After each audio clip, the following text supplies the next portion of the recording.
digging your feet in. It's one of the oldest tips there is, but why is digging your feet in making bunker shots way harder for you than they need to be?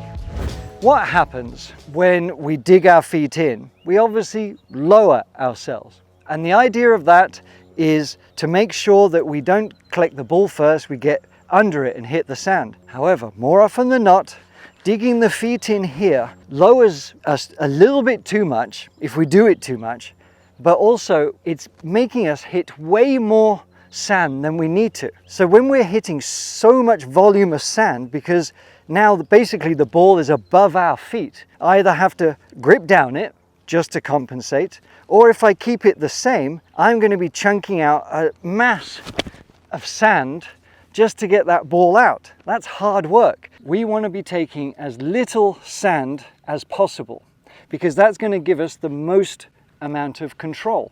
And we want to be just spanking it off the top. Spank you, Greenwall. Spank you very much. No, we do not want to be getting the golf ball first because that's going to thin it. We just want to be getting just behind the ball, but shallow. It's not about digging down. We're hitting behind the ball, yes, but we are keeping the club shallow. We're not going this way. It's staying more shallow, shallow, shallow, and through. When you take your feet, you can, and I probably do, if I wasn't on video, you'd probably see me shuffle a little bit. Like I'm still getting a good footing, right? I'm not just lightly placing them on the top so it can move easily. I am still trying to make sure I'm not going to slip, but I am not digging down. I'm not doing the twist, right? I'm not doing the twist. I'm just keeping them on top. So yes, I'm hovering the club, but I'm making sure that my arc stays shallow. Thinking of a plane landing, I don't want to be coming in steep this way. I want it to feel more shallow and releasing that club through. So I'm going through rather than down. So I'm just going to go slowly here just to show that we can brush through the ball. We can get that acceleration with a shallow angle of attack. One way to emphasize this is kind of make yourself a little mound here, right? I've got it on a pretty big tee. Now, it would not make sense for me to really dig in here because even there, I'm hitting way down behind the ball. So I get a little bit taller. I maintain my height. I'm on top, but balanced. I have support, but I'm not digging in. And from here, I can just accelerate through off the top of that mound. And I start to get that control.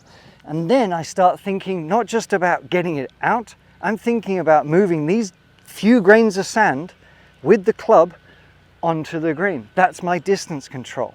But it all starts from a more easier, like a much easier setup where I'm not digging in, where I'm not fighting myself. Golf's more than challenging enough. Don't make it harder for yourself. What I hear a lot from you guys is commenting on when I do a bunker lesson, oh, my bunkers aren't that good. We play off hardpan. There's not much sand in ours, whatever it might be, or it's rained a lot. Bunkers are going to be packed down. They're going to be playing hard and tighter lies. So the normal instruction to play a nice splash shot out of the bunker, get nice bits of sand, fluffy sand, is not going to work. But when you know a couple of little tweaks, you're going to get much more confidence out of harder bunkers. One of the reasons why golf frustrates and is such a challenge for people is because there are so many aspects and variables to this wonderful yet bonkers game.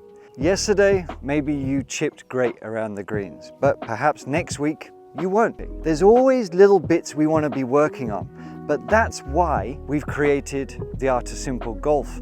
One is to ensure that what you do take on board is actually realistic and executable and doesn't confuse you, that builds on from what you've already learned and what your natural abilities and anatomy is going to dictate. It's also giving you resources and the best, lowest hanging fruit of tips that you can go and use today that don't require you to totally overhaul your swing or golf game. If you want the most effective golf instruction and let me help you get there, come and join the Art of Simple Golf Library and you will be playing the most consistent, best golf of your life. So I'm trying to replicate harder. You can hear that. There's not much sand here, right? So this is a very real life scenario. Yes, I've manufactured the lie, but the principles are going to be the same. When it comes to hard pan shot, here are the keys that we need to do. And they do differ from a regular shot. First, we're actually going to dig the feet in because we actually want ourselves to be going lower into the ground. We want our low point not to be getting ball first. We want it to be, you know, an inch below. So just by digging my feet an inch lower without any other manipulation, theoretically, my arc, if you will, my low point is going to be beneath the ball. The next aspect is, and this is where you have to test a little bit, okay? It's about the club face. How much do you want it open? It depends on the wedge that you have, how much you're going to open it, depends on the distance of shot, and it does depend on just how tight the lie may be. As a general rule, the tighter the lie, the less open you want to be, because it's going to help get that leading edge into the sand a little bit more. But you have to test this out because it depends on so many other things about how much acceleration you're getting, how much commitment you're doing, how you're releasing the wrist, and so forth. So I would suggest that you test and just see what happens when you hit one with a very open face, one with a almost hooded face, and a couple in between. And you will find your sweet spot of what feels comfortable to you. Because remember, we do not want too much bounce and we don't really want too much digging. Just like Goldilocks, we want it just right. So the next thing is, I'm going to go just for mid-range open here, all right? Just a little bit open. I'm taking my grip after I've opened up the face. I'm also going to make sure that I've got maybe like 70% of my weight forward. So my low point is kind of here, but I'm lower down. So I'm still going to be entering the sand just before, but I'm able to accelerate through. I'm not just going down, down, down. So I'm really picturing how much deepness I want to get with this angle of attack. So I get more weight forward. The hands are going to stay more or less straight, not quite here, but not too far ahead either. Pretty natural.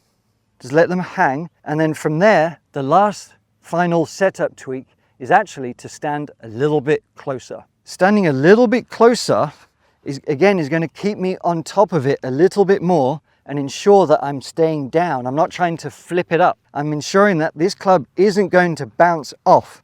So I'm staying on top of it. Now, without thinking about any other technique, all I'm going to do is try and commit. And the ball flies out with confidence. I'm going to run through it very quickly. These are the changes. I'm going to stand a little bit closer. I'm going to dig my feet in. I'm going to stay a little bit more on top of it, weight a little bit further forward, and I'm going to ensure that my club goes down. That's how you get the good strike that still has control, even off hard, tight lies from the bunker. It's that simple. Remember those little changes and you will be doing a lot better around the greens. Now, make sure you hit more greens in the first place by following this lesson. Thanks for watching.